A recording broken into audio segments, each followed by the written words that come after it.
Добро вечер, четврток, 22 часот. Време за емисија во Центар на YouTube. Јас сум Васко Ефто, почитувани гледачи. Вие сте на вистинското место, бидејќи во наредните 50 до 55 минути вие и јас имаме право да знаеме вистината. Тема за вечерва, 5 години од првите бомби во Република Македонија. Првите бомби беа емитувани некаде февруари или на почетокот на февруари, месец 2015 година, помина 5 години. Ајде да видиме каде сме сега после 5 години, каде се главните играчи на тие бомби и каде е Република Македонија денес во споредба со периодот од пред 5 години. Вечерва имаме два гости, Оливер Андонов и господин Звонко Давидовиќ. Оливер Андонов беше заменик технички министар за внатрешни работи во периодот на она техничка влада помеѓу СДСМ и ВМРО, кој требаше да ги реализира изборите 2016 година, и еден ден беше на функцијата министар за внатрешни работи. Господинот Звонко Давидовиќ беше кандидат или беше еден од главните кандидати да биде нов јавен обвинител после победата на СДСМ на изборите 2016 година. Со нив разговараме на тема каде сме сега после 5 години од емитувањето на првите бомби во Република Македонија. 5 години од бомбите. Сега веќе од една временска дистанца од 5 години можеме многу полесно да анализираме. Имаше жолти комбиња? Слушаа ли жолти комбиња пред 5 години со бомбите на Зоран Заев? Одговор на тоа прашање е тешко и денес да се даде. Зошто би било тешко? Сега ќе ви кажам зашто. Јас, доколку ги вратите моите изјави од тој период, и денеска стојам на тие изјави дека грешката за бомбите најпрво беше во УБК. Добро, господин Андонов, значи да објасниме пред гледачите. Вие бевте заменик министар за внатрешни работи, Така? и еден ден бевте министар за внатрешни работи. Значи, сепак имавте доволно време да може да проанализирате што се случувало во тој период кој претходеше на бомбите. Значи, имавте можност во МВР да проучите дел на архивите, дел на тие како ги велат протоколи и така натаму. Така, не. И сте соодветен соговорник со кој можеме да разговараме дали се прислушкувало, кој прислушкувал и како прислушкувал. Видете, господин Ефтов, токму тоа сакам да го кажам сега. Кој прислушуваше и дали се прислушуваше.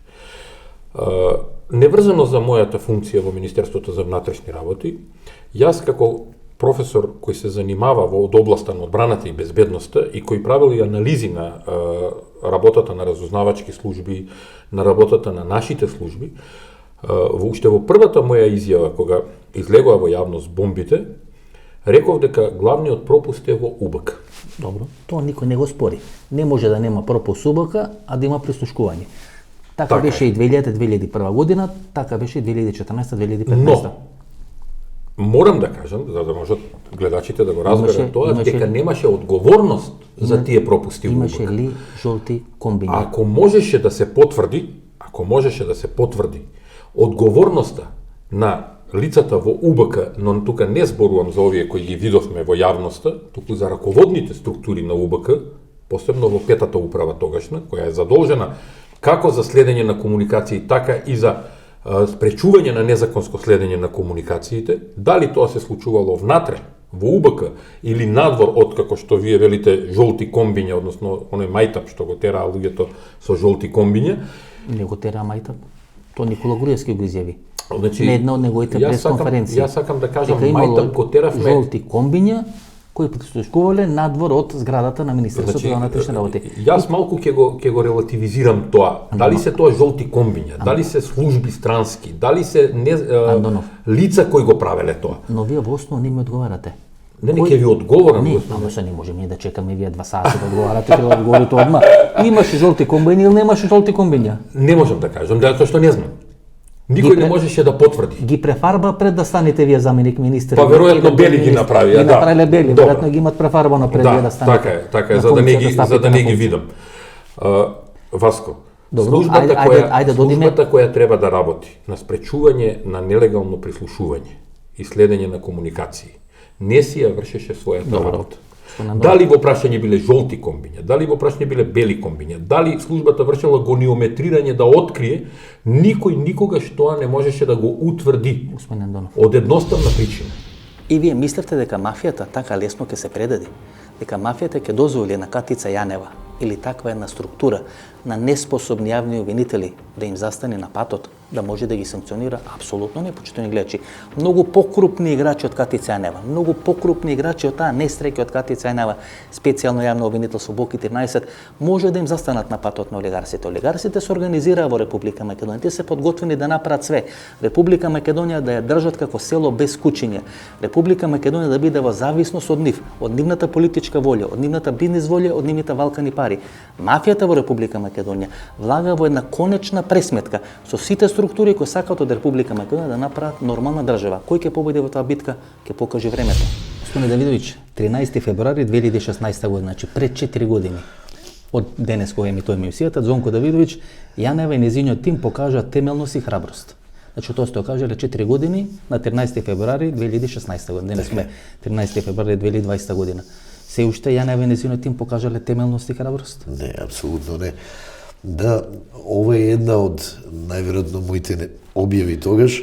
Интервју во Фактор. Тоа е интервју Фактор, 13 февруари 2016 година. Но во други интервјуа постови имам кажано дека може да бидат херои, но и губитници. Испадна дека се губитници. Добро, не можете да процените капацитет на Катица Јанева. Тоа од авион се гледаше. Мислам, дете од 5 години можеше да процени кој е габаритот интелектуален правнички сиков на Катица Јанева. Да, тоа се гледаше по интервјуата и по сите незини настапи, но Катица, верував дека Катица не е специјално јавно обвинителство. Добро, вие добро и поминавте, она Пасиев и советник беше.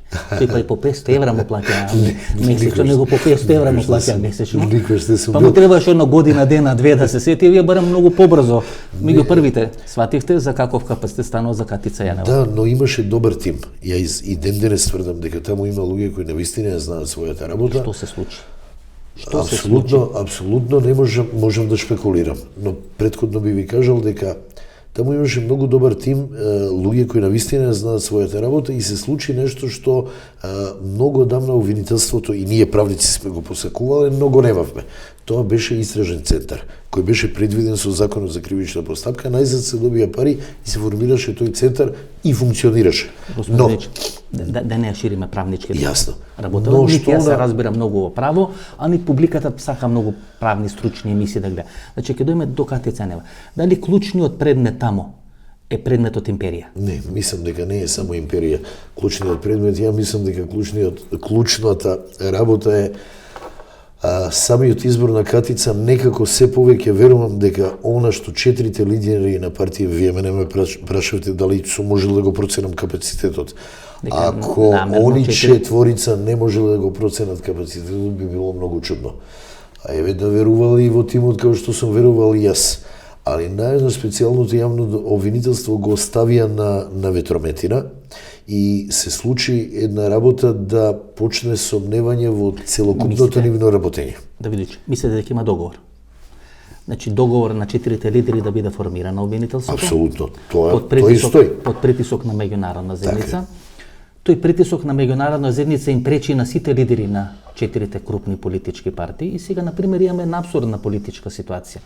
Денес е технички премиер, човекот Оливер Спасовски, во чиј мандат претходниот премиер избега во Унгарија, односно во Маđарска.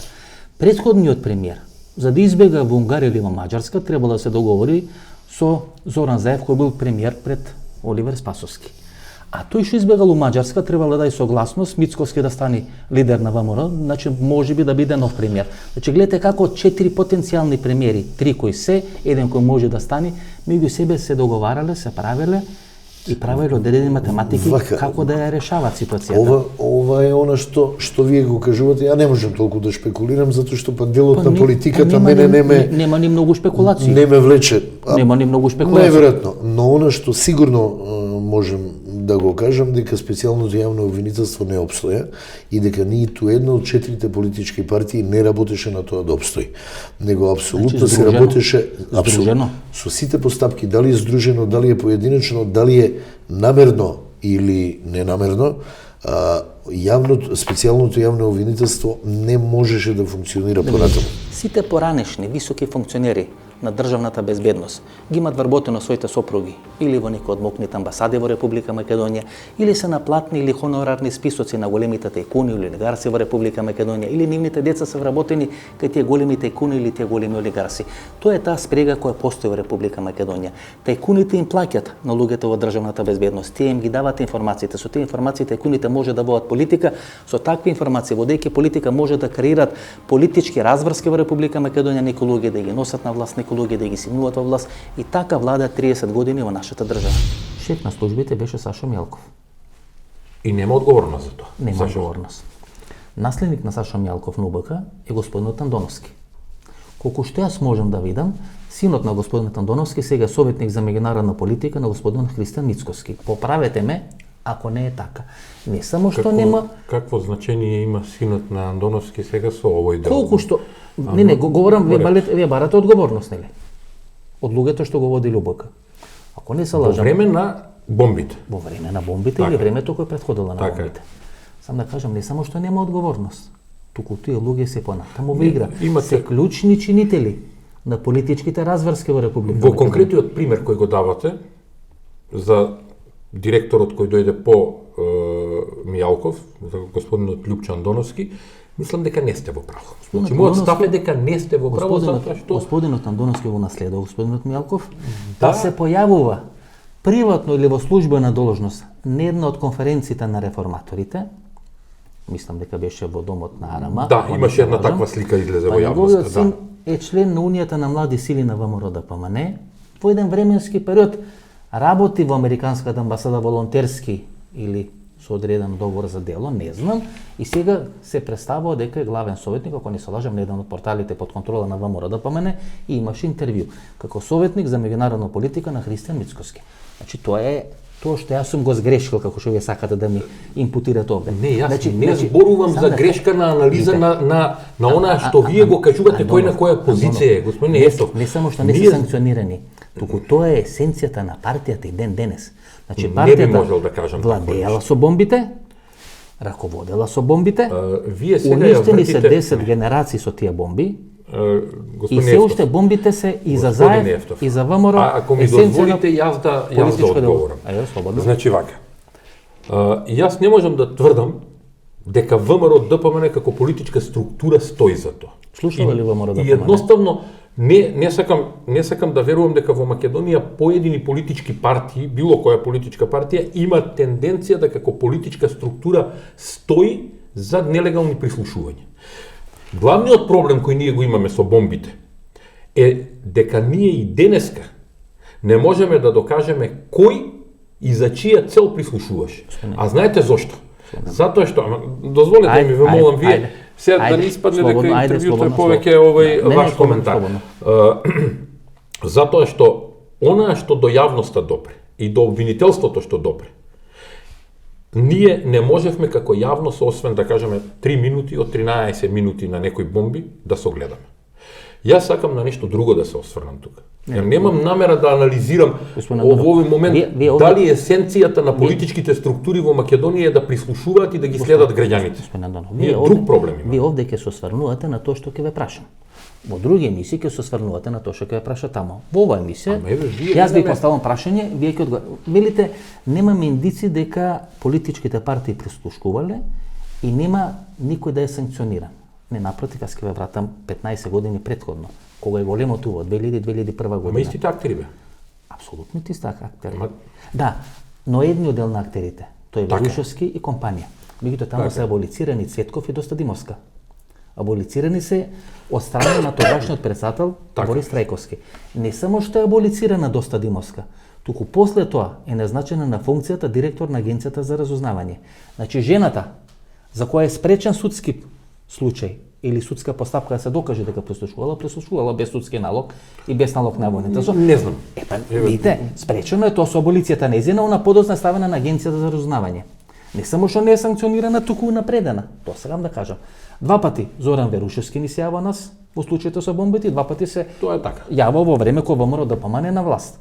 Тоа е така со исти методологии, методологии кои ги применува. Едниот е господинот Лазаревски, вториот е господинот Костовски. Така. За господинот Лазаревски се знае дека е близок на Сорос, близок на Хари Костов по некороднински линии, за господинот Костовски се знае дека е близок на ВМРО ДПМН. Вела дека може го има истатовирано во ВМРО ДПМН. Што значи дека тоа не Не е... го познам лично, но добро, говорете. Министр сте биле тамо, сте биле заменик. Да, и сега сите треба да ги знам, говорете, не е некои од проблем. клучните играчи сте требале, може вас ве слушале во тоа време.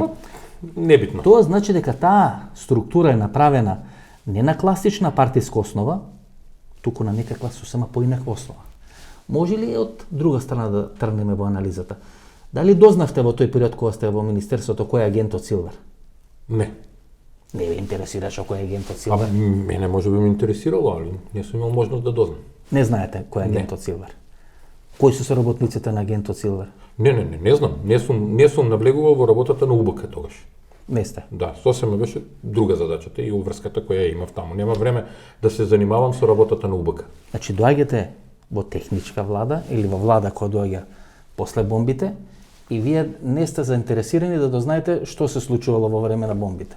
И што би била друга задача, сигурно не е било да го поплочувате кеот на Вардар, да градите во Добро, градските сега можеме да си поигруваме и да парафразираме, Да. добро, стилот е видлив, нема проблем околу тоа, јас секогаш прифаќам коректен однос. Задачата беше да се спроведат избори тогаш. Задачата беше да се смири состојбата од онаа тензија која постоеше и да профункционира колку е возможно подобро полицијата во однос на професионалниот аспект. Моите контакти во тоа време со УБК беа на минимум сведени. Значи, само онаа што едноставно мораше да се заврши како дополнителен заменик. И гледате како функционира таа коалиција помеѓу СДСМ и ВМРО, почитувани гледачи. Денес технички премиер Оливер Спасовски беше министер за внатрешни работи, ко Никола Груевски оди во екзил надвор од Република Македонија. Никола Груевски е во разговори или во договори со Зоран Заев. Зоран Заев после 2016 година, после 2017 година станал премиер на Република Македонија и на таа функција го заменува Никола Груевски. А Никола Груевски е главниот кадровик во ВМРО ДПМН, бидејќи е председател на таа партија и дава зелено светло Христијан Ницковски да стане негов наследник на функцијата председател на ВМРО ДПМН. Христијан Ницковски сега има апетити или очекува да биде нов премиер на Република Македонија. Значи 4 премиери на Република Македонија, 3 кои биле и еден кој е потенцијален премиер, се во меѓусебна кохабитација. Така функционира Република Македонија 30 години. Курто и Мурто се менуваат на власт, се договарат и на никој не му фали влакно од главата. Основа на специјалното јавно обвинителство, значи есенција на нивната работа се бомбите.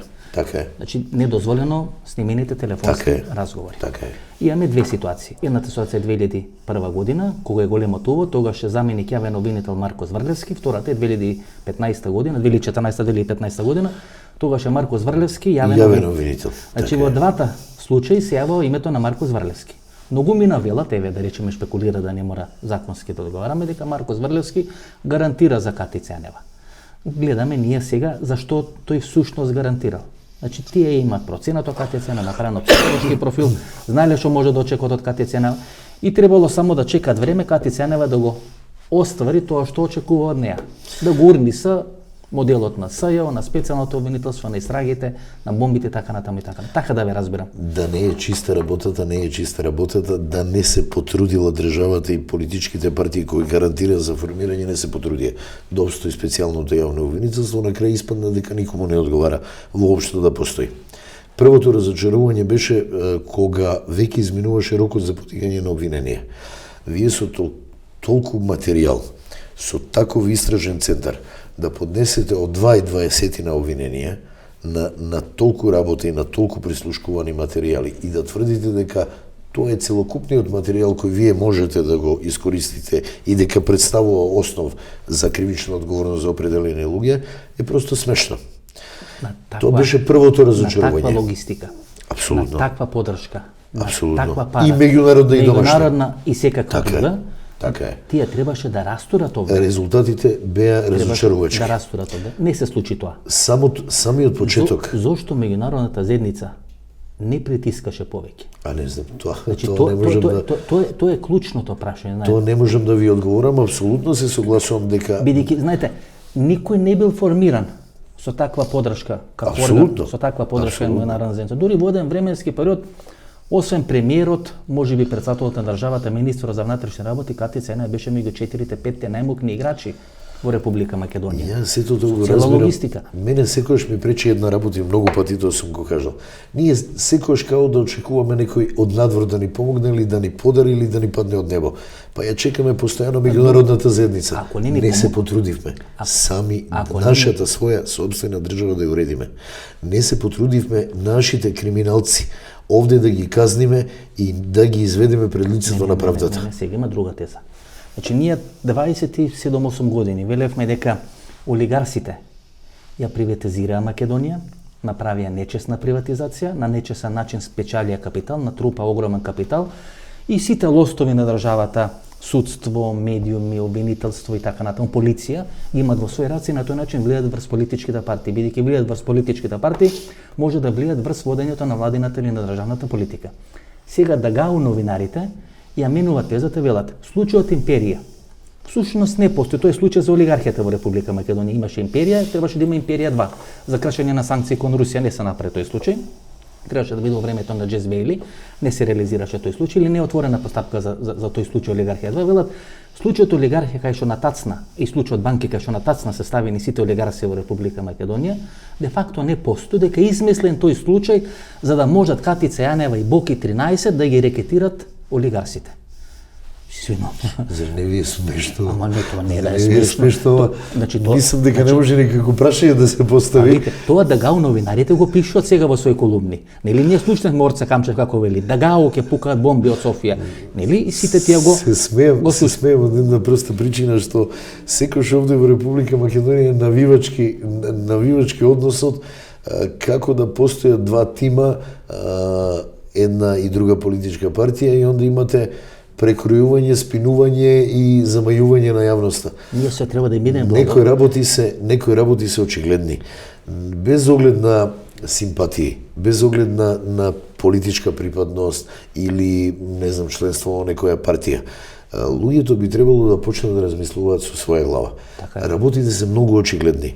Ако вие имате доказ, па еве некој тврдат индиција, некој доказ, многу пати сме разговарали околу бомбите дека истите можат во некој случај да бидат и доказ, во некој случај да бидат индиции од кои ќе ве упатат кои докази да ги барате, да водите постапка. Така е, но ако докажуваат, а покажуваат дека имало нечесно работење и користење на државни пари и дека се злоупотребувале службените положби. И вие во таква ситуација да не преземете ништо, од 20 на предмети да почнете, повторно ќе кажам, со гаките невона, шамарите во центар и со тревник на латас, тоа е просто смешно и тоа покажува кој во тој миг покажа како ќе се одвиваат работите со специјалното јавно обвинителство. Сега Давидовиќ Имаше многу сериозни работи кои не се ни покренати. Кој намерно не се покрена? Сега веќе ни јасно дека тие не се намерно покренати. Втора индиција. И ние сега врз база на пишувањето на тие ДГАУ новинари, треба да им бидеме благодарни на олигарсите дека ни оплячкаа Република Македонија. Нели јас тоа така го разбирам. Ние треба се да им бидеме благодарни на Штирјонаков, на Орце Камчев, на целата таа една лепеза екипа која на тениско пие кафе и определува што ќе се инвестира и кој ќе инвестира во Република Македонија. Тие се луѓе кои дошле овде, не оплячкале, не украделе, ние треба да им речеме фала многу, ако не бевте вие, ќе пропадневме ние начисто. Тоа е суштината, нели, на ДГАУ анализите што се прават денес во Република Македонија. И тие играчи кои поминале милиарди со санкции кон СР Југославија, кои растур систем направиле со банкарски кредити, ќе бидат рекетирани и оценети од Боки 13. Па добро, можете да поверувате вие во тоа? Ја, вака, прво не можам да верувам дека за таква работа може само двајца, односно тројца луѓе да ја спроведат, без да имаат подршка, логистика од сериозни функционери со моки и со положба. Кои располагат со бомби најмалку од 2009 година. Она што навистина најмалку од 2009 година. Што навистина пречи и што покажува она што често пати го зборувам и го тврдам. Е фактот дека судството како трета власт, кој е коректив на овие две власти. И обвинителството? И правосудство, и обвинителството не функционираат. Да функционира работите многу поинаку би се одвивале. Би сакале ли да... Тоа е трагедија. Ајде малку да анализираме структурата на бомбите во Република Македонија. Прислушкувањето почна некаде 2008-2009 година.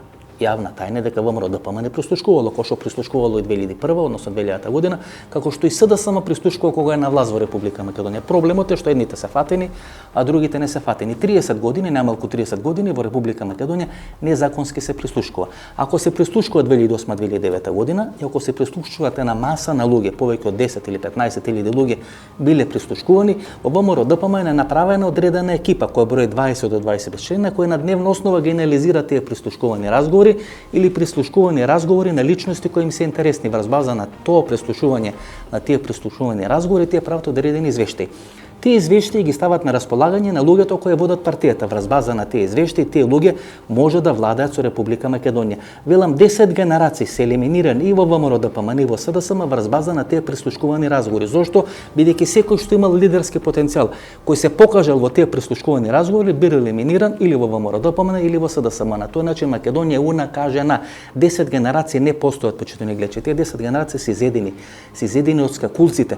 Македонија ќе има проблем како да ги надомести тие 10 генерации кои се елиминирани со бомбите. Зошто? Бидејќи покажале лидерски потенцијал. Што ќе се случило ако бидел реализиран тој лидерски потенцијал? Ќе дошло до нова политичка структура, до нова политичка конфигурација, можеби нови луѓе ќе ја воделе ВМРО ДПМН, СДСМ или Република Македонија. За тоа да се спречи биле користени бомбите.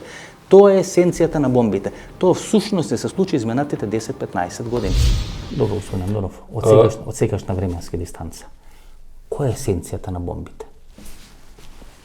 Таа операција бомби всушност донесе до одредена разврска на политичката сцена. Сегашниот технички премиер,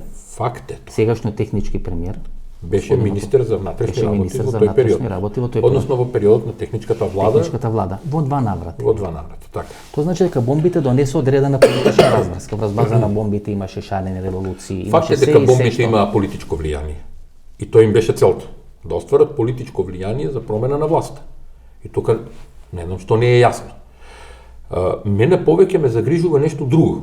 И јас затоа ви реков, анализата моја по однос на бомбите не се темели на едноставни прашања кој чиј агент бил и зошто бил. Ама тоа е многу битно. Не, во рете, јас видете, Васко. Господин Андонов, нас два пати ни се јава Италија. Во некои клучни афери со бомби или афтер бомби. Два пати ни се јава Италија. И кога е десна партија на власт и кога е лева партија на власт. Сега, знаете како, треба да анализираме, значи, луѓе кои се блиски со поедини служби.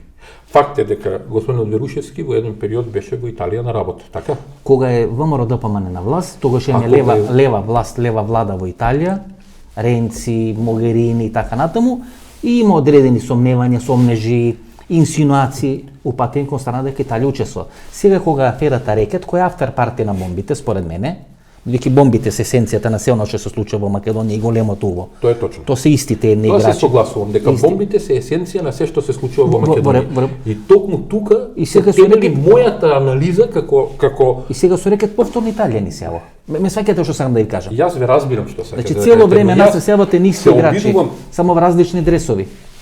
Се обидувам да ја дотерам работава во една постручна анализа, да избегнам од она шпиунски трилерски комбинации кои се. Од нас гледачите веќе конечно чекаат одговори, знаете. Не може 5 или 6 години да се случат одредени работи, не може да се случат 30 години. Знаете одговор кој може да ви даде детален на таа работа? Директорите на службите. Само тие имаа овластување да имаат допир до сите документи. Како можам јас, како дополнителен заменик министер, да ви дадам одговор на нешто такво? Добро, може ли да направам одредена анализа? Вие видете сега, вие можете слободно да направите ваша анализа. Јас сакам нешто... Ајде да собиме политичка анализа, ако веќе не преме безбедностна анализа. Политичко-стручна анализа сакам да направам, која има врска со безбедноста. Факт е, но не со тривиалните шпиунско-трилерски комбинации. Не се тривиални. Ние мораме веќе луѓето да ги знаеме. Да знаеме кој со кого е, каде, што е, кој со кого работи и така натаму. И ако некој може да даде одговор на тоа се директорите на службите. И тука треба да се прашат можеби и повеќе служби, како во Македонија, така и надвор. Господине Андонов, ја не верувам дека не се поврзани. Претходница на бомбите е оној телефонски разговор за Македонска банка, кој се случи од 2014 година, така. Еден месец пред изборите. Тога се во пакет председателските и парламентарните избори. Некој телефонски разговор кај што се претпоставува дека ден Дончев... Политички гледано тоа е најава на нешто што може да се случи. Да. Луѓето кои се разбират во работите или во таа проблематика велат дека тогаш на луѓето кои ги имаат бомбите им паѓа на памет дека тие може да ги уновчат тие бомби. Ако може некој што го има разговорот Тука е проблемот. и некој влага 2014 према 2015 година да ги уновчи. Тука е проблемот, Васко. Па добро, дојдовме, значи. Дојдовме до она што е проблем кај нас сега. И некој го И уновчува некој и се уште го уновчува. Така е. Со тоа што ние и не знаеме колку имаме снимен материјал во оптик. Ние ги гледаме сега аматерите. Овие се аматери што ги фативме со рекет. Операцијата која е водена од, да кажеме, 2011 година наваму, Така е. е класична разузнавачко-безбедносна операција Се согласувам. за уривање на една влада. И при тоа, ние забораваме, се свином, забораваме, дека тело тие бомби биле преведувани на англиски јазик. Секако за Нели? потребите, веројатно, Јас. на некој кој не го разбира македонското говорно подречје. Јас колку што се сеќам на телевизиите тогаш под контрола на ВМРО ДПМН беше објавена информација дека во една банка, една вработена, во незиниот компјутер е најден превод на англиски јазик. Бидејќи Зоран Заев не разбира доволно англиски јазик, сигурно не биле бомбите преведувани во транскрипти за Зоран Добро, Заев. се нема туку потреба да биле- објаснуваме и туку кажам. биле за дека некој за други. некој кој не го владее македонското И говорно гледате, подречје. одеднаш што се занемарува, одеднаш што се заборава, сите не прават слепи дека ние не знаеме. Видете, Васко, јас се обидувам во неколку наврати, веќе подолг период и во пишувањето на колумните да асоцирам на една работа. А тоа неколку пати го напомена, велам ќупот на мудроста. Проблемот кај нашите политички лидерства е што никогаш не гледаат зад себе и не гледаат подлабоко на искуствата од минатото. Тоа што нам ни се има случено во периодот од 2011 до 2014 година или 15, односно 2014 кога почнуваат да се пласираат бомбите, нели? Е резултат на негледањето на нас.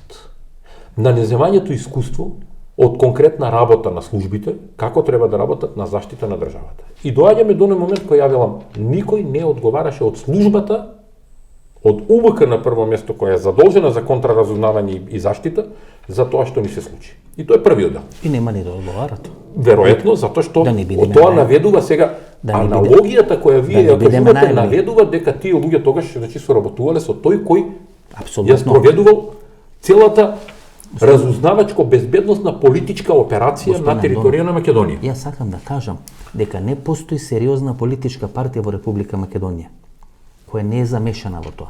Значи ја не амнестирам, замешани а луѓе. ниту обвинувам. Тука се замешани Тука се луѓе. сите. Дури Тито Петковски, ако се сеќавате, пред 5 или пред 6 години имаше одредена изјава која никој не ја демантираше. Дека сите големи политички партии, спомна 4 Имаат политички, своји служби. имаат своји служби. Може би во самите партии, а може би во Министерството за внатрешни работи. Никој тоа не го демантираше. Видите, не може да ви се случи во 2 наврати еден Зоран Верушевски вас да ви се прошетува во институциите, во УБК. Не само да се прошетува, туку после големо туво, тој е ставен на Сега функцијата. сетете се зошто Прибе инсистираше на решавање Господин Андонов, на прашањата со Тој безбедносните Верушевски, служби. 2001 година техничката влада е шеф на ДБК. Од кого вади големо туво, тој станува шеф на ДБК. Значи не само што не е санкциониран, тој што го вади големо туво станува шеф на ДБК, жената која е фатена дека во наводници незаконски на агенција за На агенција, разузнавање. така. Зашто ние разговараме во Република Македонија? Разбивањето на еден безбедносно разузнавачки систем на една држава Село без кучиња. представува операција која секоја странска држава ја има кон другата држава како мета. Јас пак ќе ви кажам дека на почетокот на бомбите јас кажав кој носи одговорност и која е сликата за тоа што ни се случи со бомбите. Дека ние имаме растурен безбедносно разузнавачки систем. Само тоа, господин, Мене нешто друго ме загрижува. повелете. Продолжената приказка Се согласувам. која вие ја спомнавте веќе, Афтер парти. но на која сега веќе не кумува само безбедносно разузнавачкиот систем. Бидејќи јас за жал многу тешко го препознавам веќе безбедносно разузнавачкиот систем како функционира во Македонија. На балонот. Туку Пукна кумува балон. веќе судство, обвинителство, Све. прашање на морал, на етичко однесување. Политички партии. Политичкиве партии веќе не се знае кој е политички- замешан. политички Вие го тоа пресмисли. дефиниравте како гледање на некои аматери. Ја мислам дека Не, условно кажано поголем аматер од Заев немаше во не, приказката. господин Андонев, сам друго да кажам.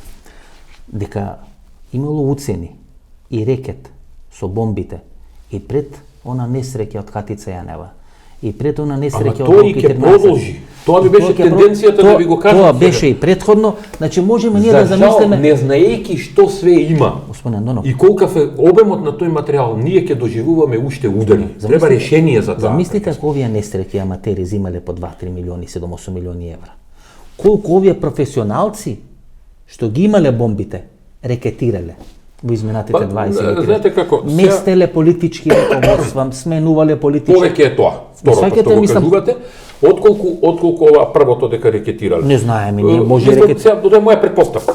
Значи, Замислите вие да имате снимено 3 банкари во Република Македонија. чиста Замислите 3 предпоставка банкарки да имате снимено. Чиста предпоставка дека само за личен интерес рекетирали, дека во некоја сума Све е енормна. све е измешано. Туку е измешано. Све е измешано. Тоа е повеќе можеби рекетирање за политички интерес. Односно, токму она што го кажете, доведување на власт на одредени структури, за кои дури можам да кажам дека се сомнам и во интелектуалниот капацитет на некои кои беа доведени на власт. Постарамото е власти да паѓат врз база на бомби, власти да доаѓаат врз база на бомби, врз база на рекети. Еднаш тоа мора да се прекини. Да. Инаку влагаме во една многу сива зона. Кога криминално милие, криминално разузнувачко милие, разни олигарси. Ама токму тие кои владеат направиле со на државата. Тие почнуваат да владеат со државата, И на- бидејќи носат своји структури и тие структури ги вртат. Апсолутно успено, но видите, Ги држат под уцема. апсолутно. Може да влие врз Апсолутно. секој слој на општеството, Апсолутно. посебно врз донесувачите на одлуки во државата. Медиумите се под нивна контрола. Тоа го гледаме. Како тоа е креирање на јавно мислење. Како веќе. ви Корце Камчев, дагао, Кре- ќе објавува бомби. Креираш јавно мислење. Јавното обвинителство е под нивна контрола. Нас Чим ни ви треба излагат нов софтвер во државата, согласувам. кој дел од онаа што треба да го сработи е да ги стави адакта сите досега прислушувани материјали. Судството е под нивна контрола. А судството и обвинителството мора да излезе. Политичките Вие заборавате партии се под нивна контрола. Дека ние во јавност, еве вие поврзаноста што ја кажавте медиуми обвинителство. Све, значи све е под Ние нивна на контрола. медиумите 3 минути од една бомба слушаме, во која викаме ова е растур систем, министрите не знам што правеле, премиерот не знам што правел. Кога одеднаш излегува 3 години подоцна, 4 години колку подоцна, 13 минути и утврдуваме дека тие 3 минути немаат врска со целиот настан. Дека е навистина местено, лепено, монтирано, додавано. Немојте сега. Не, видите, немојте тој филм сега. Не влегувам во тој филм, нешто сакав да кажам друго, сега ме прекинувате баш кога треба да ја кажам ама поентата. сега, Тоа таа не ги теза- ослободува од одговорност. Се таа теза да ми ја пласирате лепено, сечено, монтирано, мислам, видите, депласирана таа теза. Употребени се, не ја пласирам како теза. Употребени се делови од бомбите за креирање јавно мислење. Да, има а случај. од друга страна Да, имаме има случај. обвинителство кое нема морална и етичка основа да води постапка против некого, а не ја употребува целата слика, не ја прикажува целата слика. Сега, тоа на нас ни докажува дека ние сме влезени во еден зачаран круг во суштина. Волшебен круг, ние не можеме да излеземе, ние више не знаеме кој со што оваа држава располага. И сега ние доаѓаме во една апсурдна ситуација. Тезата е следна, дека проектот или случајот Империја, кој според мен е клучен случај во Република Македонија, е де факто непостоечки случај, дека случај кој нема правна основа, дека тој случај е измислен, а олигархијата всушност беше на тапет или беше на послужавник ставена со тој случај Империја 1 и можното отварање на случајот Империја 2, дека Империја не е де факто случај, дека е сушност измислен за да може да бидат рекетирани олигарсите во Република Македонија. Гледате какво едно салто мортале се прави, почитувани гледачи. Каква е замена на тези права тие дагао новинари. Не постои случај Империја, случајот Империја е измислен, зошто за Кати Цјанева Блок 14 одредена таква булумента или борање политичари, новинари и јавни обвинители да ги оценуваат честните олигарси во Република Македонија. Честните олигарси кои всушност се оплячка Република Македонија, кои унакажа Република Македонија, тоа го правеле за наше добро. Ние треба да им бидеме благодарни на тие олигарси што унакажа Република Македонија и де факто случајот кој се води против нив, а тоа е Империја 1, Империја 2 и случајот банки, се измислени за тие да бидат рекетирани. Некој по 20 години ова ќе го чита и ќе се смее. Тоа е дагао новинарството во Република Македонија. Имаме проблем со таквото новинарство. Тоа е еден дел на еден цел спектар, кај што се вклучени олигарси, обвинители, суди, Министерство за внатрешни работи и новинари. Да анализираме една изјава. Може ли таа да се нарече изјава, тоа е сведочењето на Лилја Стефанова во случајот Тоа е слика на нашето судство во мало. помина така, никој не го искоментира, беа кажани толку фрапантни работи, што јас мисля дека некој ја има непрецизно пренесено изјавата на Лилија Стефанова. Побара во неколку медиуми гледам дека сите тие имат на исти начин пренесено изјавата на Лилија Стефанова. Значи Лилија Стефанова кажува неколку работи кои би сакала јас тука со вас да ги изанализираме. Прво го спомни името на Добрила Кацарска. Добрила Кацарска во времето на оваа власт ги води клучните судски процеси, вклучително и она за 27-ми. Според Лилија Стефанова, ако треба да биде одлучено во кривичен суд дали ќе биде приведен, притворен или како се наречи Јордан Орце Камчев, 24 сати Добрила Кацарска била присутна тамо во судот. Кацарска не крие дека била во блиски семејни релации, дека една од незините ќерки работела во Систина кај Јордан Орце Камчев. Но кажува и една друга работа, Ајде. дека истиот судија ургирал преку други колеги Така е. кај неа. И ако е тоа точно, јас не можам да тврдам дали е Ние точно. само парафразираме што Така е. кажала обвинителката Лилија Стефанова. Ова мораше да го истражи некој. Ако е тоа точно, ние треба некој да одговара. Дури се Ако имаше не е точно, тогаш треба да одговара тој што го тврди тоа. И ние имавме такви ситуации во ликвидација каде што беа обвинети луѓе дека влијае на обвинителот и на судијата за донесување на определени одлуки. Значи тука има обвинување од Лилија Стефанова, Така е. која беше една од обвинителките на специјалното јавно обвинителство, дека Добрила Кацарска и се јавувала, лобирала, и дека цело време додека Преку се води други луѓе. преку други луѓе, дека цело време додека се води постапка за Јордан Орце Камчев, сака да влие врз одлуката на кривичниот суд. Па имаме понатаму друга работа. Имаме друга работа. Така е. Михајло Маневски и Филимена Манева. Се наоѓаат Маневска. во Систина. Во Систина, Тој кај е Јордан бивши Орце министер и судија на апелационен суд. Трагично е што ова покажува кој се учествува и кој се е поврзан со Само околу едно политиката. име, само околу едно име, Јордан Орце Камчев. Да, видите, многу помали такви тајкуни има. Дури Лилија Стефанова... Каде што исто влијание има на многу луѓе од судството и правосудството. Имаме трет елемент, кај што Лилија Стефанова вели облечени и дотерани, Така е. не дочекуваат во Така, канцеларите. што значи течат информациите од специјалното јавно Јавно обвинителство. И обвинителство. тоа не е прв пат. Од специјалното, од јавното Така е. обвинителство, од судството, од Така било е. каде. Често пати се покажа дека течат информации. Вие се сеќавате, прв пат имаше пробивање на посебните истражни мерки во кабинетот на Груевски. И никој не одговараше за тоа. Значи, Јавното специјалното јавно обвинителство воопшто не покрена ништо. Па имавме течење на информации од специјалното јавно обвинителство. Никој не покрена ништо. Па имавме течење на информации од организиран криминал, каде што малте не се нудеа записници на продажба на пазарот. Никој и тоа не го покрена. И имате една ситуација, како што вие шпекулирате во делот на политиката и политичките односи, ја во делот на правните односи, кои ги разбирам, имаме една ненормална ситуација каде што покажува дека целото судство не е на коленици, него темелите се комплетно нераздрмани, него разрушени. АКМИСот не ви функционира и за тоа имате и меѓународна експертиза, но имате и обвинение потигнато и предметот не се завршува. Не се кој е утврдува. господинот Панчевски. Кој е господинот Панчевски на чело. Ја не верувам дека е само на основно ја не верувам дека е само Панчевски. Не, После говориме за тој случај кога има шпекулации, нели дека се штелуваат кај кои суди ќе Ама паднат. не е шпекулација, имаме извештај на Министерство за правда од 800 предмети. Но не, ја не би кажал дека е само Панчевски таму. Вие го имате судскиот совет тоа време на чело со Караджовски, кој е должен да врши надзор на тие предмети, не врши. И должен е тоа да го направи. Што е клучно да разберете ке бомбите? Постојат два клучни моменти, почитувани гледачи. Првиот момент е некаде пролета 2014 година, значи еден месец пред парламентарните избори или председателските избори 2014 година, бидејќи тогаш во пакет се спроведоа и парламентарни и председателски избори, на кои победи ВМРО ДПМН и Ѓорги Венов. Значи еден месец пред тие избори беше емитувана првата бомба. Таа бомба не одговара на бомбите кои подоцна се емитува, но можеме да ја наречеме како бомба и почеток на целата таа операција бомби. Тоа е некаде пролета 2014 година. Таа бомба е еден телефонски разговор помеѓу Никола Груевски и Ден Дончев некаде од 2003-2004 година. Никола Груевски тогаш е председател на ВМРО ДПМН, а Ден Дончев е генерален секретар. И тие во тој телефонски разговор разговарат околу продажбата на Македонска банка. Тоа е првата фаза или првата операција. Врз база на таа бомба која беше емитувана во македонските медиуми, луѓето на Зоран Верушевски доаѓаат до заклучок дека тие располагаат со многу помокни бомби, и ако Ден Дончев ја искористил таа бомба, тогаш и Зоран Верушевски и неговата екипа може да ги искористат бомбите кои им стојат на располагање. Значи, после изборите таа 2014 година е воспоставена првата релација помеѓу Зоран Верушевски и Зоран Заев. Со помош на Зоран Верушевски, Зоран Заев прво се спасува и останува на чело на СДСМ, односно ги одбива налетите на луѓето на Бранко Царенковски да го сменат од функцијата председател на СДСМ, а подоцна 2015 година со помош на бомбите влегува во процес на рушење на Никола Груевски. Тоа се двете фази. Тие две фази се персонифицира преку Зоран Верушевски, преку Зоран Заев. 5 години поминал тој процес, ајде сега да видиме кај сме сега ние ко Република Македонија визави изминатиот период од 5 години.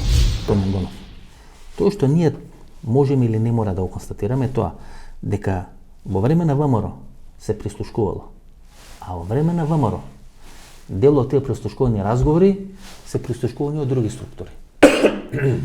Тоа е вината на службата. Но суштината и на едниот и на другиот тип на прислушкување, дека се уништени 10 генерации. Некој знаел што денес прави Оливер, нема се извинувам, тоа е есенцијата. Некој денес знаел, некој денес знаел. Ова е малку да кажам така популистичко медиумски што го кажувате, 10 генерации. Да. Прво не е популистички медиумски. Ако се прислушувало 10 години, факт е дека се уништени тие 10 генерации. Вие точно знаете дека постоела екипа. Вие точно знаете. Уништена е државата, Васко. Да. Уништен е безбедносниот систем на државата е клекната. Вие точно знаете дека постоеле служби и постоеле екипи кои ги слушале на дневна основа бомбите, ваделе што е есенција и сервирале на луѓето. На една страна сервирале кај Рушевски, на друга страна сервирале не знам кај Груевски или кој тоа го слушал и кој го прави. Значи ние имаме две структури кои врз база на бомби, кои врз база на прислушкување граделе политичка агенда. Граделе било каква друга агенда, граделе разузнавачка агенда. Има еден момент кој не го утврдив. И на крајот операцијата е успешна, а пациентот, тој е Македонија, е мртов. Тоа е суштината. Така е. Тоа е факт дека е пациентот доведен на смртна постела, но ние една работа не утврдивме. Мене лично заради анализа, заради токму овие генерации што вие ги спомнувавте, заради ќупот на мудроста, заради престанување на владењето на патократијата која ја инсталираа во државата, која ја имаме инсталирано, ние не утврдивме чија е одговорноста за прислушувањето. Каде е одговорноста на службата? Дали од таму извлековме поука дека УБК носи одговорност за тоа што дозволила да се прислушува? Упад во системот. Така е. Да се разбие безбедносниот систем. Задачата на УБК е борба против тоа. Не само упад, и дали денеска, уште полошо, УБК која премина во АНБ функционира. Не се извинувам. Сега тука ми пласирате само една теза. Не дали извршен упад, туку дали самата УБК има незаконски прислушкувано. И тоа е дел од упадот. Значи дали некој морал да поплати да врши разузнавачка дејност за лични или за туги интереси. Погледнете. Или за странски интереси. Значи ние како држава од тие наши служби ниту имаме точна информација дали Грција ќе сака да прифати договор за името. Која е намерата на Бугарија? Што се намерите на Албанија? Сме изненадени ко соланскиот снег од Тиранската платформа. Што значи дека нашите служби работат све, само него работа тоа што има задачата и тоа што треба да прават. Да чува државата и да претпоставува што прават другите соседни држави. Има еден коментар кој поодамна го слушнав како констатација дека посебно тоа излегло на површина при провоѓањето од УБК во АНБ системот сега дека но поодамна го слушнав уште у фазата кога се одвиваше таа процедура дека има индиции дека поедини луѓе вработени во службите работеле и за луѓе кои се поприлично имотни во Република Македонија, да кажам олигарси, кои ги плаќале за информации кои нив им требаат. Така е. Буквално тоа значи дека долго време во службите во Република Македонија, основната служба УБК, немало никој контрола над незината работа. Значи сега пак доаѓаме до вие што тврдите дека ја една теза само ви пласирам. Не сакам никого да заштитам. Сакам само да ја отворам целата приказка на две нивоа. Едно е УБК што не работело, па дали луѓе им се вметнале внатре, дали они работеле за туги интереси, политички, бизнис, пари, или тоа го работеле странски служби. Во секој случај не сме ги спречили.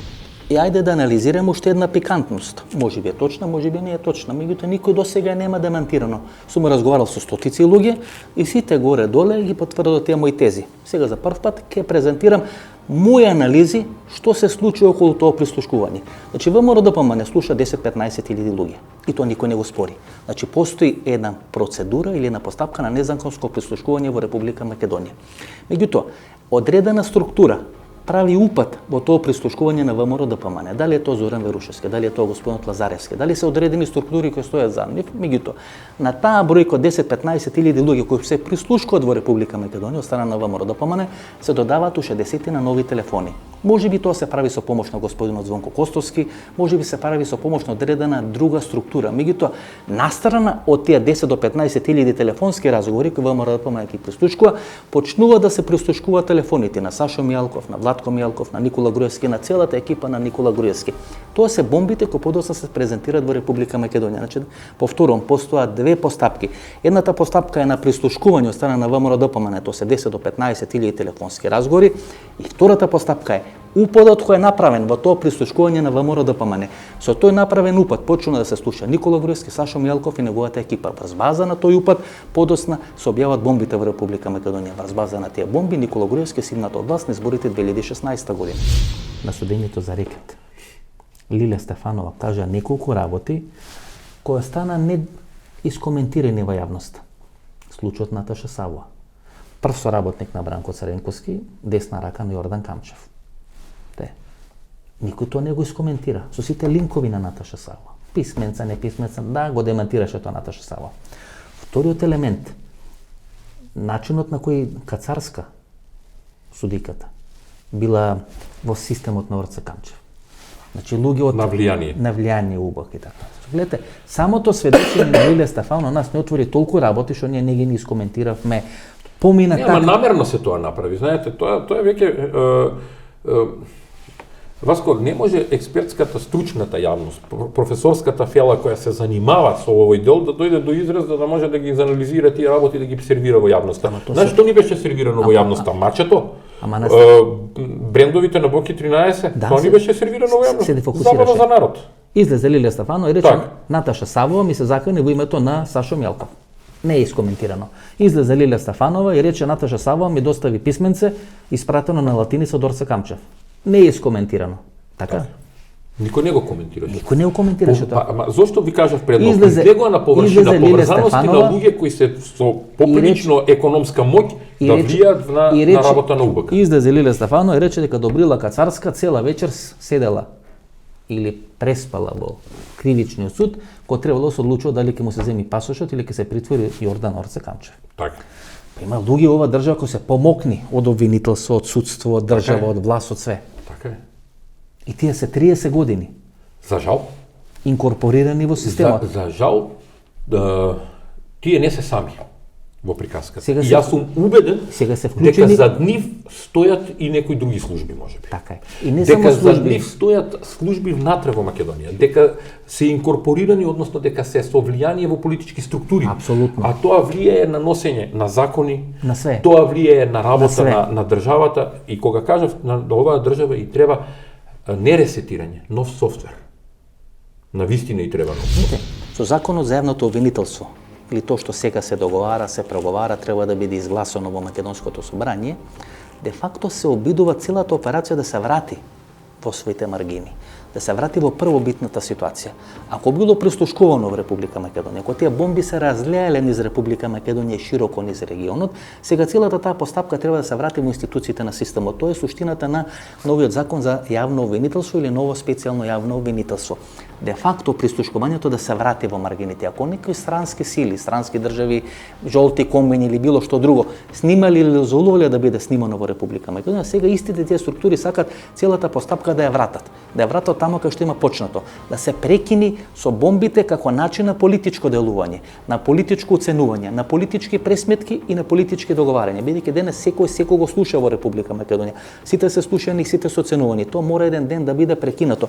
Мислам дека меѓународната заедница, кога инсистираше на усвојување на нов закон за јавно обвинителство, една од целите на тој нов закон беше целата таа постапка да ја врати во нормала. Значи, ако нешто било излезено надвор од контрола, сега да се врати во границите на контролата. Значи, во Македонија повеќе не смее да има пристушкување и врз база на тоа пристушкување политички и бизнис пресметки или разврски во Република Македонија. Тоа е есенцијата на се оно што се случува и на нашата вечерашна емисија, почитувани гледачи. Кога излезе Франција или кога излезе некоја држава и кога ни кажува некои работи, ние сме разочарани од тоа што ни окажуваат. Како една држава која на неколку наврати е растурена ко швајцарско сирење, ко село без кучиња, без бедносно и секако, ќе стане членка или земја кандидат со датум за преговори на Европската унија. Кога 2 или 3 олигарси ги контролираат политички партии, може да се закануваат, може да спојуваат политички партии, може да гаоки има бомби, ќе пукат код Северна Кореја. Значи, гледате, има неколку изолирани центри на МОК со многу пари, се проценот преку 600 милиони евра, дека дел од нив тежат и така натаму и така натаму. Тоа се премногу пари, Тоа се премногу. Гледаме Кати Ценева колку пари има искамчено преку тој систем на Боки 13 и така натаму. Преку буџетот има извлечено пари се. Така? Тоа е барем јасно, затоа ви реков каде е моралниот аспект на некој луѓе. А каде се играчи што имат многу помоки бомби и поголема мок од Кати Ценева? Ние за Па можно и надвор да се. Не Може само и тука. надвор да се. Да. Сега ме подсетивте на една работа, ќе ја искоментирам. И Франција во историјата неколку пати е растурана како држава, така? Така. Но очигледно дека црпат од Искуството. на мудроста, од искуството, онаа што генерациите претходно го сработиле. Не ми е жал што Македонија тоа не го прави. Затоа и неколку пати и така и размислував сега кога се договаравме низ интервјуто да дојдам дека малку ќе се свртиме и кон таа страна да анализираме што понатаму. Господин Ефе, Зашто искуството со бомбите, господин Ефтов е мачна работа. Ние од тука исплива сите глупости во Македонија 30 години што се случувале, ама нема крај. Тоа ме плаши. Гледате, поранешен директор на Агенција за разузнавање сега има заминато и живее во Турција. Така. Двајца поранешни високи функционери на УБК се сега Од пета управа конкретно сега се во Грција. Така е. Поранешниот премиер сега е во Унгарија или во Будимпешта. Има многу луѓе за кои ние не знаеме, се вела дека најмалку 10 луѓе кои имале допир со бомбите сега се во други држави. Значи тој елемент на бомбите, таа содржина на бомбите на Ама чека се, вие зборувате на за суптилни разузнавачки за луѓе кои информации. имале допир до бомбите преку разузнавачки информации. Па не само бомбите, тука имале и разузнавачки информации, сега се во соседни држави или во други Тоа држави. се две категории луѓе. Вие на пример го имате раководството на СДС, да кажам Заев на прво место, кој имаше допир до бомбите и цели ги слушаше, па и ден денес не знаеме колку има кај него, а колку има дадено во обвинителство. Во исто време, тие кои заминаа со разузнавачки информации надвор, тоа на секого му е јасно дека се подложни на обработка, давање информации. Заборавив. За било што. Еден од човек, Затоа еден од ние- луѓето со бомбите е во Белград. Веќе Така. 6 месеци не знаеме. Затоа Тоа ние, е делото за кое се товари во Белград. Затоа ние немаме појма што се случуваше со договорот од Преспа, како дојде до него, како се конструираше тој договор, затоа ние немаме појма за тиранската платформа, затоа ние немаме појма за договорот со Бугарија како одеднаш се преврте така. На Србија лани да обвинува дека Скопје е центарот за рушење на Александар Вучич и ние не знаеме што планира и што работи Србија. Живалјевиќ ни од Србија се е пратен у Босна и Херцеговина. Значи, ние немаме елементарни... Ние го имавме Живалјевиќ на 27 седми. Ние имаме... Живалјевиќ живееше во стан на еден Познат новинар. Така е. 8 години живееше во тој стан Живалјевиќ. Од сите станови во Скопје, Значи, Живалјевиќ живееше во стан многу еден... симптоматични работи, но тоа е работа на службата, Васко. Знаете, господин Ефто, требаше службата во определен период Што сакате да ни кажете? Дека службата не работела.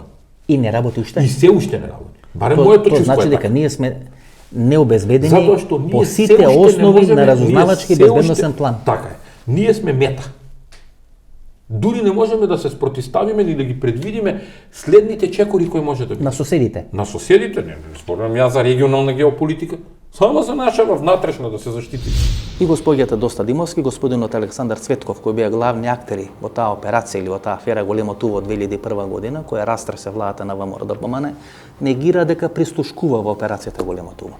Меѓутоа, 2 години подоцна од избивањето на таа операција, господинот Борис Трајковски, кој тогаш беше претседател на Република Македонија, ги аболицираше и Цветков и Доста Димовска. Не само што ги аболицираше, туку Доста Димовска подоцна тој ја номинираше и беше избрана да биде прв човек или директор на Агенцијата за разузнавање.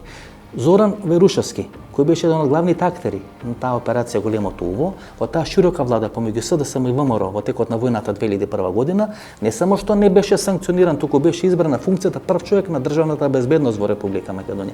Така се штитат, почитувани гледачи, тие играчи. Влакно од глава не им фали. Функционираат 30 години во Република Македонија, држат Република Македонија во заложништво, прават што сакат и никој ништо не им може. Можеби е дојдено време на тие луѓе да им се речи доста беше. Оставете Република Македонија, бидејќи вака ако продолжат работите, нас ни нема спас, или што би рекол Никола Спасич, спаса нам нема, а пропасти нечему. Во еден момент мораме да го дигнеме нашиот глас, да прекинат тие разговори, да прекинат тие работи, да прекине снимањето, прислушкувањето, злоупотребата на прислушкувањето и да станеме нормална држава. Ако тоа не станеме, тешко ќе биде иднината на Република Македонија. Видите, сите соседни држави имаат континуитет на своите служби. Да не говорам БИА, КОС, УДБА во Србија. Се гледа таму една линија која обезбедува континуитет. Красимир Каракачанов е министар за одбрана, а сите знаеме дека бил соработник на бугарските служби. Да не говориме за Грција, да не говориме за Албанија. Нас ни се случува терористи кои 2001 година пукале по македонска држава, сега да имат видни или значајни разузнавачки информации. И тоа по службена должност, така? Тоа по службена должност. Ко председател на собрание, ко министар за одбрана, да не редам и други на пониски ниво или на пониски ешалони. Тоа е исто резултат на целата приказна дека некој водеше операција да како нив формално ги исчисти и ги врати во системот. Не само нив, како нас А да нас не да клекни на колена. Како ние да бидеме Нас не обезглави, пасивизираа. Нас не како дел не на направија поширока, софт. како дел не на поширока операција. Па, секако. Пластелин операција. Значи, на нас не наново направија месење да на македонското ткиво. не направат нешто друго. Нешто што не сме биле во историјата. Така. И повторам уште еднаш, почитувани гледачи. Аферата Рекет е само афтер парти на аферата бомби во Република Македонија. Големиот рекет се прави со бомбите. Бомбите се користат за бизнис и политички разврски пресметки во Република Македонија. Аферата Рекет само апантерско користење на аферата со бомби. Кој тоа го прави? Овие нестрикни материи, Кокати Ценева, Боки 13 и одредена боранија структура која е собрана околу СДСМ или на маргините на СДСМ. Тие се дојденци во СДСМ и тие де факто се аматери во целиот тој процес. Клучната операција, операцијата бомби. Врз база на операцијата бомби или на тоа прислушкување се прават политичките бизнис разврски во Република Македонија. Ова што сега ние разговараме е само автор партија на операцијата бомби. Добро. Како да се излезе од овој магиопсен круг? Тоа е прашањето кое и пред малку ви го реков. Добро, ма тоа на крај. Дискусијата треба да оди Тоа на и крај доаѓа. одговорот. Не можеме да почнеме на почеток со тоа. Како да излеземе од себе ова? Како може да излеземе? Имаме ли ние сила и капацитет? Ја мислам дека оваа држава има сила и капацитет. Има ли луѓе? Нас ни треба, како што реков, комплетен на промена на софтверот. После 30 години. После 30 години, затоа што се урниса. Ама после 30 години ние ќе бараме комплетна реформа на системот, нов софтвер на... Тоа значи дека 30 години се изедени од скакулците. Така. Дека 30 години некој безбедносен систем кој требал да ја чува Република Македонија ја рушил, ја урнисувал, ја девастирал Република Македонија. Токму така. И метастазирал во многу гранки на општеството. И за разлика, Кој е излезот од и за разлика од минатите години, кога еден или два во наводници професионалци можеле да располагаат со бомби, со недозволено снимени разговори. Сега секој будала може да има недозволено снимени разговори. Секој може и да снима. Секој може да снима. Може во кафеана да не снимаат, може да не снимаат било каде. Тоа стана тренди и модерно. Спорт. Да бидете снимани. Национален спорт да снима и да објавува на Facebook, на социјалните мрежи под разни ово што каже. Лажни акаунти. Така. Да не може, мислам да се доведуваат луѓето во состојба на уцена или не знам, едноставно да се влијае врз луѓето. Од приватен живот, така. Од професионален бизнис, така е. Тука веќе можеме да зборуваме и за лична отпорност кон некои работи, но државата треба да воспостави систем. Затоа реков нов софтвер. Се успеа 30 години да се уништи државата, да се доведе до оваа дереđа до која дојдовме, следниот чекор треба да биде буквално нов софтвер. Тој нов софтвер подразбира